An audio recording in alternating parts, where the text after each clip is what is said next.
Hello, everyone, and welcome to my channel. Today, I want to share a story with you. It's a personal one, and it's not easy to tell. It's a story about love, deception, and the blurred lines in between. It all began in Pattaya. When I first met Nok, I honestly thought I was looking at an angel. Her smile could just stop time.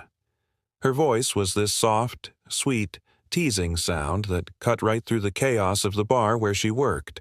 I was just another middle-aged guy from England, drinking away the loneliness of a recent divorce under the neon lights of Thailand. I wasn't looking for love, just some comfort. She was 26, beautiful, and clever. She spoke just enough English for us to connect, or at least for me to feel like we did. We met on my second night there. She had this way of looking at you, like you were the only man in the world. She'd call me P. Darling, hold my hand, and laugh at my terrible attempts to speak Thai. That first night ended with her head on my shoulder, and by morning, I'd already convinced myself she wasn't like the other girls in the bars. Within a week, I was hooked. I stopped going anywhere else. Every single evening I'd show up at her bar, and every time she'd act so surprised and happy to see me, like I was her knight in shining armor. She started opening up to me, telling me about her dreams. She wanted a better life, to open a small cafe in her village. She told me her parents were poor rice farmers and that her brother needed money for school. She was tired of the bar life, she said. It all felt so real. So when she asked for a loan of 30,000 baht to pay off her boss and leave the bar for good, I didn't even hesitate. I wanted to believe in her dream. More than that, I wanted to believe in our future. The next morning, she was gone. Her phone was switched off, her social media profiles vanished. I went back to the bar, and when I asked about her, the other girls just smiled. One of them laughed and said, "She clever girl, many Farang love her." My stomach just dropped. I'd been played. The next few days were a blur of anger and self-pity. I replayed every conversation, every sweet word, every lie.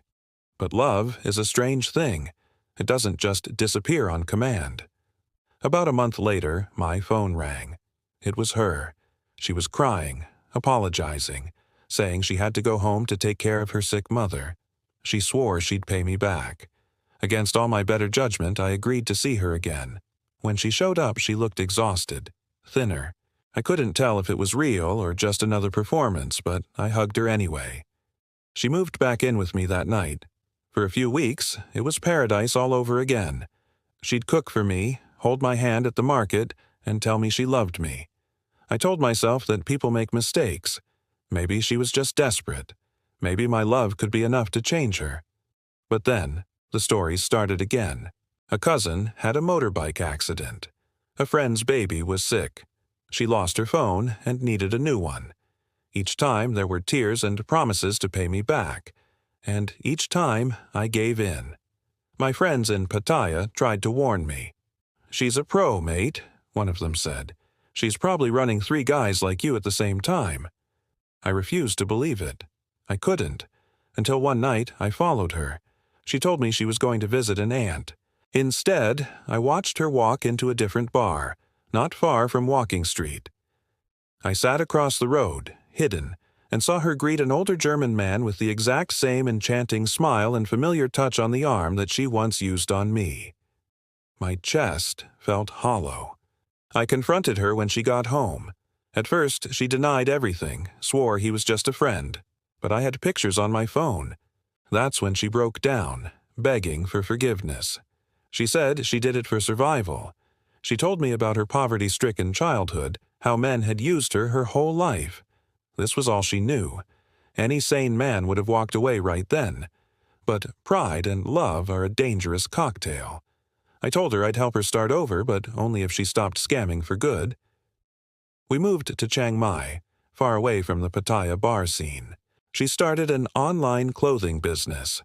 And for a while, it seemed like it was actually working. We were happy. We laughed. We cooked together. We even talked about marriage. She'd post cute photos of us online, calling me her Farang husband. But the doubt never truly went away. One night while she was sleeping, I did something I'm not proud of. I checked her phone. My heart sank as I scrolled through messages from dozens of other men. Each message was a variation of the same script she used on me. Promises of money transfers, flight tickets, new phones. She was playing them all. The woman I loved, the future I imagined, it was all an illusion. My world collapsed, not with a bang, but with a quiet, devastating silence. I didn't scream, I didn't throw her out. I just sat there, watching her sleep, and realized that the person I was in love with didn't truly exist.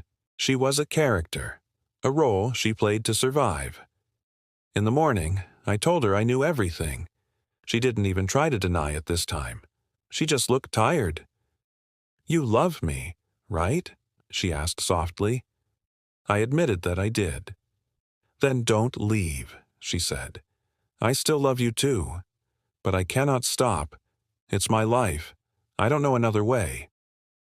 That admission broke me more than all the lies. She wasn't just being cruel. She was trapped. This wasn't a game to her. It was her reality. The only way she knew how to survive in a world that had given her so few options. We stayed together for a few more months in this strange state of limbo, somewhere between love and deceit. Some nights she would cry, telling me how much she wanted to change. Other nights she'd disappear and come home with new jewelry, smiling as if nothing had happened. Eventually, I had to leave. I packed my bags quietly while she was asleep, left some money on the table, and took the night bus to Bangkok. I never told her I was going. She called me a few times after I left, but I never answered. It's been over a year now. I still think about her. Sometimes I dream of her laughing in our old kitchen. Other times I picture her whispering those same sweet lies to another foreigner. I know she used me. I know she lied to me. But she also made me feel alive in a way I hadn't felt in years. People say love should be pure and honest. But sometimes, especially in a place like Thailand, love and illusion get tangled together. Knock was both the best and the worst thing that ever happened to me. And even now, knowing everything, a part of me still loves the illusion. Maybe that's the final scam, the one I continue to play on myself. Thank you for listening to my story. If you've ever been through something similar, please know you're not alone. Don't forget to like, subscribe, and share your thoughts in the comments below. I'll see you in the next video.